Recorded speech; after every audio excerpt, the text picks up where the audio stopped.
السلام علیکم پیارے دوستوں، میں نے بولا آج آپ سے بات کریں۔ آج بڑی خوشی کی خبر ہے کہ ایران اور امریکہ کے درمیان جنگ بندی کا معاہدہ ہو گیا ہے۔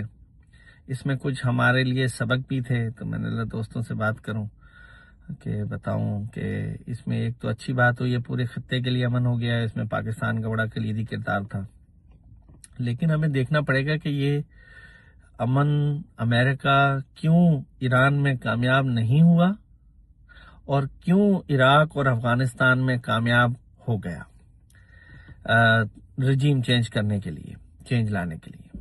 اس کی پہلی وجوہات یہ ہے کہ جب عراق پہ حملہ ہوا تو جو ان کے ساؤتھ میں شیعہ تھے اور کرد تھے وہ امریکہ کے ساتھ مل گئے اور انہوں نے ان کا ساتھ دیا، اور صدام حسین کو جلدی انہوں نے اس کو نکال دیا، باہر کیا۔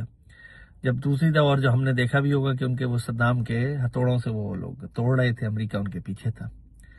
اسی طریقے سے افغانستان میں ہوا، ہم نے دیکھا جب ان پہ حملہ ہوا تو نردرن الائنس کی ٹینکوں پہ بیٹھ کے وہ لوگ کابل داخل ہو گئے اور وہ امریکہ کے ساتھ تھے، تو وہ انہوں نے وہاں پہ بھی ان کا فوراً سے ان کے ساتھ آ کے انہوں نے حکومت بنا لی۔ اس دفعہ ناکامی، ہم یہ سوچیں کہ ایران کی جو امریکہ کی ناکامی اور ایران کی کامیابی کی سب سے بڑی وجہ یہ نہیں ہے کہ وہ ملیٹریلی بہت مضبوط تھے، وہ اس لیے وہ اتنے مضبوط نہیں تھے، لیکن ان کی عوام ان کے ساتھ تھی۔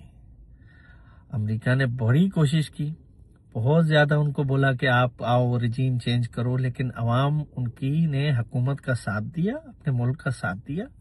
اور اس سے ہمیں یہ سبق ملتا ہے کہ اگر عوام اور ملک سارے ایک پیج پہ ہوں، حکومت اور عوام، تو کسی میں طاقت نہیں ہے کہ وہ ان کی حکومت کو توڑ سکے یا گرا سکے، بھلے کتنا ہی آپ کا دشمن طاقتور ہو۔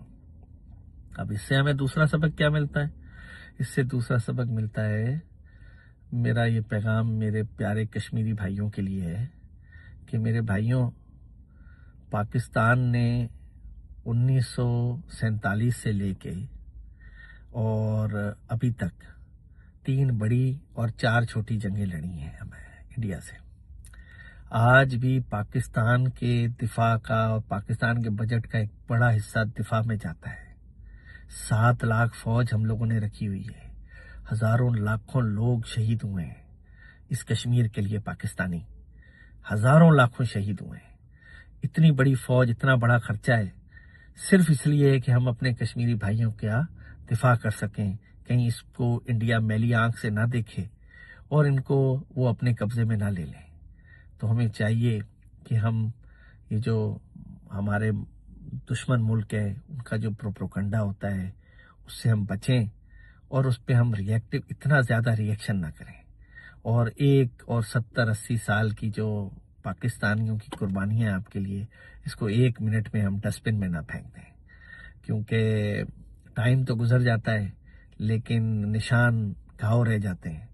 تو یہ گھاؤ ہم ان کو مخالف لوگوں کے ہم باتوں میں نہ آئیں، اور ہم اپنے آپ کو ان چیزوں سے بچا کے رکھیں، کیونکہ جیسے ہم نے ایران کے مسئلے میں دیکھا کہ ایکتا میں اور یکجہتی میں ہی برکت ہے۔ تو میرے بھائیوں، یہ برکت اس کو قائم رکھو، یکجہتی رکھو۔ آپ چھوٹے موٹے مسئلے بیٹھ کے حل ہو جائیں گے، لیکن ہم کسی کی ایما میں ہم یہ کوئی ریئیکشن نہ کریں اور ایک دوسرے کے ساتھ پیار محبت سے رہیں۔ Thank you.